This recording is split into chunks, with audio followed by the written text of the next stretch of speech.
Friends, நம்ம இன்றைக்கி பானிபூரி எப்படி பண்ணுறதுன்னு பார்ப்போம். அதுக்கு நான் 1 கப் ரவை எடுத்திருக்கேன்.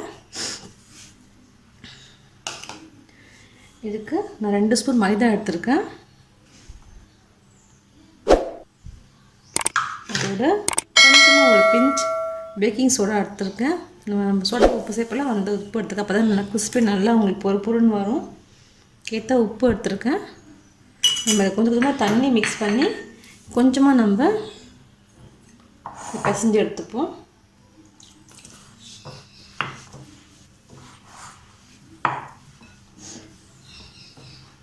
இது கொஞ்சம் திக்காக தான் நம்ம இது பண்ணணும், ரொம்ப சாஃப்டாக பிசையக்கூடாது.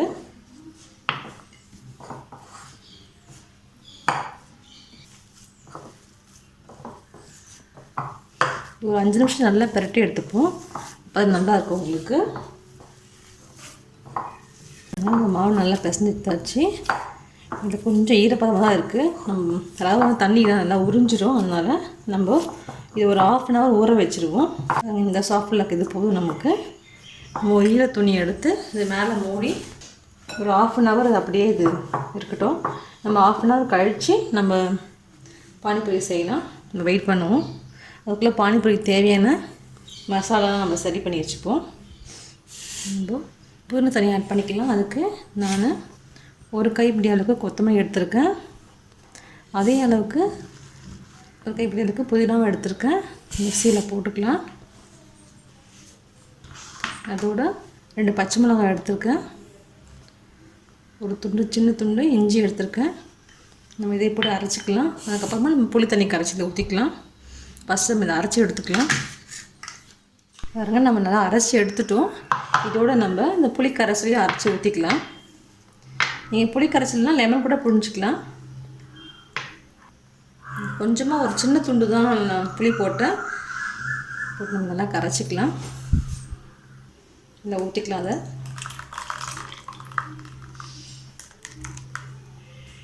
நம்ம அதோட 1 ஸ்பூன் சாட் மசாலா ஆட் பண்ணிக்கலாம்.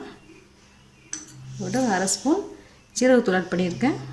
நம்ம இப்போ கொஞ்சம் தண்ணியில் மிக்ஸ் பண்ணிக்கலாம். அது நல்லாயிருக்கும்.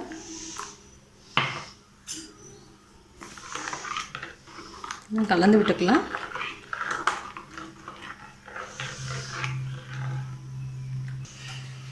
கொஞ்சமாக உப்பு இதில் ஆட் பண்ணிக்கலாம். உப்பு கம்மியாக இருக்குது. 1 ஸ்பூன் உப்பு ஆட் பண்ணிக்கலாம். நம்மளுடைய பூரா தண்ணி ரெடியாகிடுச்சு.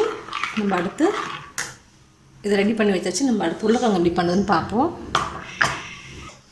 நான் 3 உருளைக்கிழங்கு குக்கரில் போட்டு வேக வச்சு எடுத்துருக்கேன். நம்ம தோல் சீவிட்டு நம்ம இதை ரெடி பண்ணிக்கலாம். நம்மளோட உருளைக்கிழங்கு ரெடி ஆகிடுச்சு. நம்ம உருளைக்கிழங்கு நல்லா மசிச்சிக்கலாம்.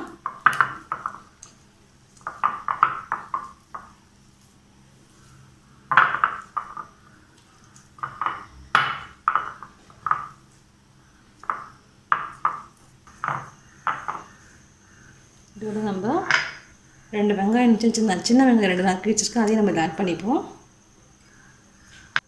1/2 ஸ்பூன் மிளகாய் தூள் போட்டுக்கலாம். கொஞ்சமாக உப்பு ஆட் பண்ணிக்கலாம். நம்ம இதையும் மிக்ஸ் பண்ணி வச்சுக்கலாம். பானிபூரிக்குள்ளே வைக்கிறதுக்கு நீங்கள் பட்டாணி கூட அதை வேக வச்சு போட்டு நல்லாயிருக்கும். உருளைக்கிழங்கு மட்டும் தான் போட்டிருக்கேன்.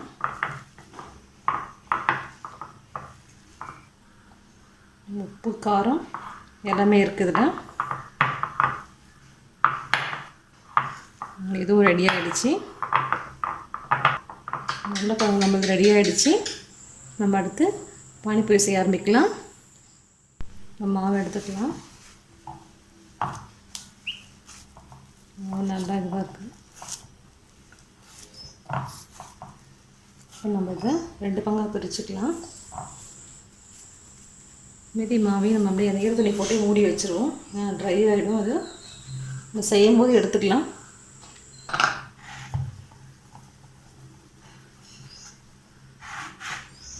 இதை இந்த ரோல் பண்ணிப்போம்.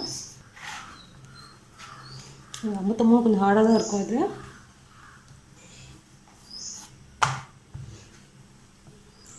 கொஞ்சம் மெலிசாக தான் நம்ம திரட்டணும். ரொம்ப திக்காக தட்டக்கூடாது. மெலிசாக தான் நம்ம திரட்டணும்.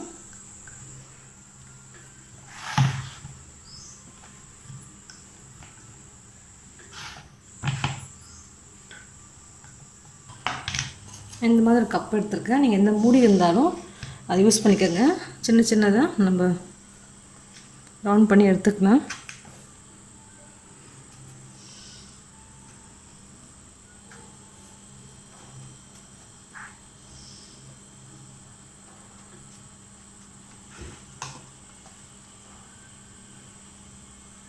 நம்ம எக்ஸ்ட்ரா மாவெல்லாம் எடுத்துருவோம்.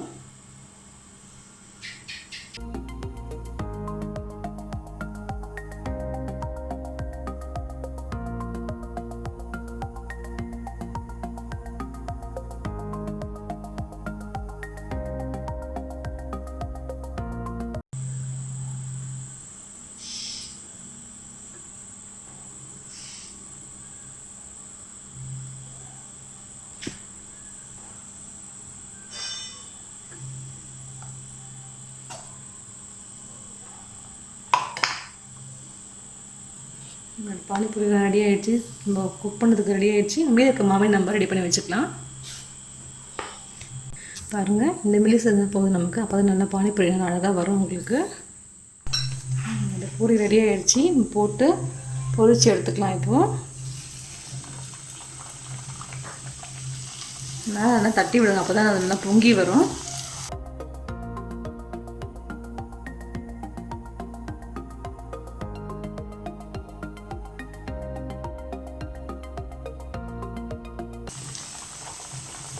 மீடியமை விட கொஞ்சம் ஃபாஸ்ட்டாக வச்சுக்கோங்க.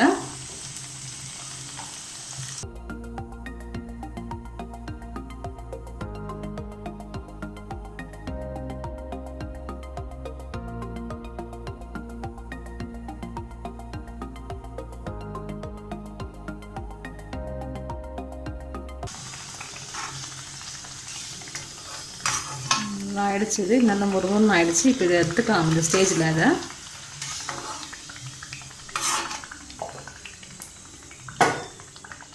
பாருங்கள், நம்ம பூரியெல்லாம் ரெடி ஆகிடுச்சு. நல்லா உடஞ்சி வந்திருக்கு பாருங்கள்.